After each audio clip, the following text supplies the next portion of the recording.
बड़ी खबर जो है उनको विस्तार से लेकर हाजिर हैं इस बुलेटिन में। मेरे साथ मेरी सहयोगी गायत्री, मीनाक्षी, दोनों सहयोगी मेरी जुड़ेंगे। लेकिन पहले बात करते हैं कि क्या ये आहट हो रही है, क्या महायुद्ध दस्तक दे रहा है जिस तरह से हालात बने हुए हैं। क्योंकि आपको बता दें कि ईरान जिस तरह से इस्माइल हानिया की हत्या हुई है, मौत हुई है, उसके बाद मिडिल ईस्ट में तनाव देखा जा रहा है और ईरान की ओर से यह कहा गया है कि वो इजराइल से बदला लेकर रहेगा। और यही माना जा रहा है कि हिजबुल्लाह की ओर से दरअसल जो इस वक्त जो मिसाइल दागी गई है या रॉकेट्स जो हैं वो दागे गए हैं, वो दरअसल ईरान के आह्वान के बाद, ये देखिए ये तस्वीरें इस वक्त हम आपको दिखा रहे हैं, वो जो मिसाइल अटैक दरअसल हिजबुल्लाह के द्वारा किया गया है।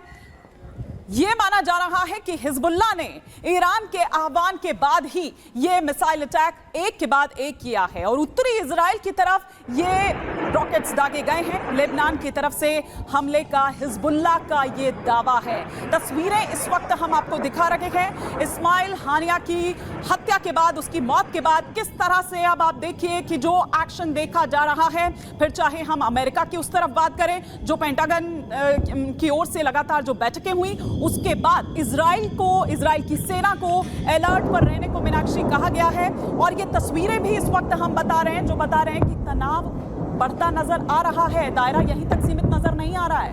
बिल्कुल, और इसी साथ दो तस्वीरें देखिए। हिजबुल्लाह ने इजराइल पर ये रॉकेट दागे हैं और इजराइल ने ये हमले विफल किए हैं। आयरन डोम जो कि लगातार सक्रिय भूमिका में रहा, पहले चाहे हम बात करें जिस तरीके से हमास के साथ ये युद्ध था, और इसी के साथ अब जब हिजबुल्लाह की तरफ से ये रॉकेट फायर किए गए हैं, रॉकेट दागे गए हैं, तब भी इजराइल ने इसे आयरन डोम की मदद से पूरी तरीके से निष्क्रिय कर दिया है। तो ये दो तस्वीरें आपको दिखा रहे हैं कि किस तरीके से मध्य पूर्व में महायुद्ध का बिगुल बज चुका है, लेकिन लगातार प्रयास यही किए जा रहे हैं कि इसको किसी भी तरीके से रोका जाए, क्योंकि ईरान अब ये कह रहा है कि हम जवाब देंगे, हम इजराइल को जवाब देंगे। और ये दो तस्वीरें अपने आप में ये कहने के लिए काफी है कि किस तरीके से तीन मोर्चे पर घेर दिया गया है इजराइल को।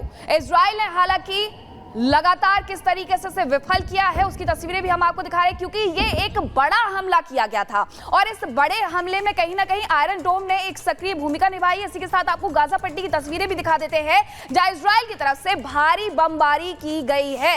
ये गाजा पट्टी की तस्वीरें सामने आ रही है, क्योंकि हमास के साथ लगातार युद्ध अभी भी चल रहा है और ऐसे में गाजा पट्टी की तरफ एक बार फिर से इजराइल ने भीषण बमबारी की है, तो दूसरी तरफ इजराइल पर हिजबुल्लाह भी लगातार फायर कर रहा है, लगातार उसकी तरफ से रॉकेट दागे जा रहे हैं। तो गाजा पट्टी में इजराइल की भीषण बमबारी के बाद की जो तस्वीरें हैं वो हम आपको दिखा रहे हैं कि आखिरकार किस तरीके से यहाँ तबाही मची हुई है। दूसरी तरफ इजराइल को भी घेरा जा रहा है, इजराइल को ईरान घेर रहा है। ईरान ने साफ तौर पर चेतावनी दे दी है और कहा है कि हम किसी को बख्शेंगे नहीं। तो सवाल ये कि क्या ये महायुद्ध की दस्तक है, क्योंकि आपको बता दें ईरान ने इस्माइल हानिया की मौत का बदला लेने के लिए एक गहरी साजिश रची है। इस साजिश में इसके साथ जहां मिडिल ईस्ट के कुछ देश भी आ गए हैं, तो वहीं मिडिल ईस्ट में पैर जमाए आतंकी समूह भी इसमें शामिल हो गए हैं। चिंता की बात यह है कि ईरान की यह साजिश विश्व युद्ध भड़का सकती है। क्या है दुनिया को दिलाने की ईरान की ये पूरी प्लानिंग, इस इंटरनेशनल रिपोर्ट में देखिए।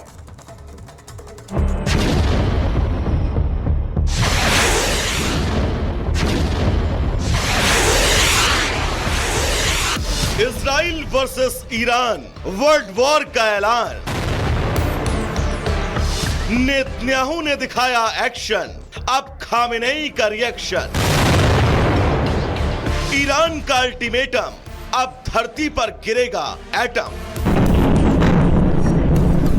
जी हां, इंतकाम की आग में जल रहे हैं ईरान के सर्वोच्च नेता खामेनेई ने हमास चीफ की मौत का बदला लेने का ऐलान कर दिया है।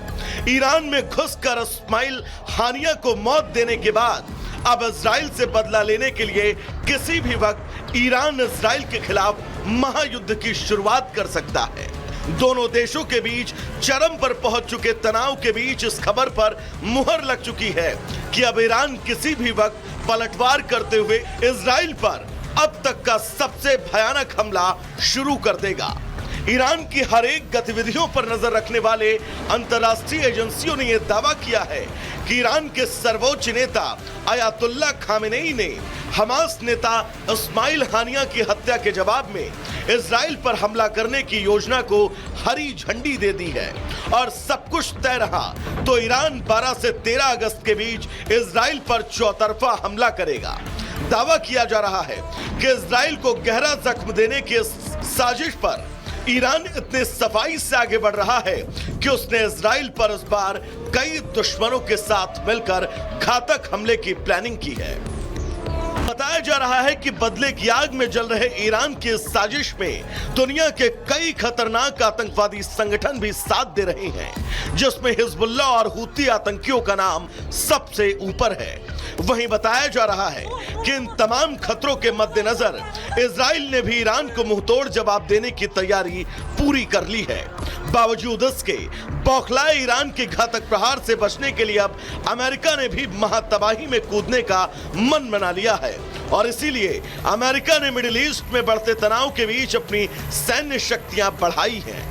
बताया जा रहा है कि मिडिल ईस्ट में अमेरिका ने अपने कई लड़ाकू विमान भेजे हैं। अमेरिकी रक्षा सचिव लॉयड ऑस्टिन ने बाकायदा इस बारे में सोशल मीडिया पर जानकारी देकर ईरान को अगले कदम के लिए चेतावनी दी है। लॉयड ने लिखा है कि कल मैंने ईरान, लेबनानी हिजबुल्लाह और कई ईरानी समर्थित आतंकवादी समूहों से उत्पन्न खतरों के बारे में इजराइल के रक्षा मंत्री योव गैलेंट से बात की है।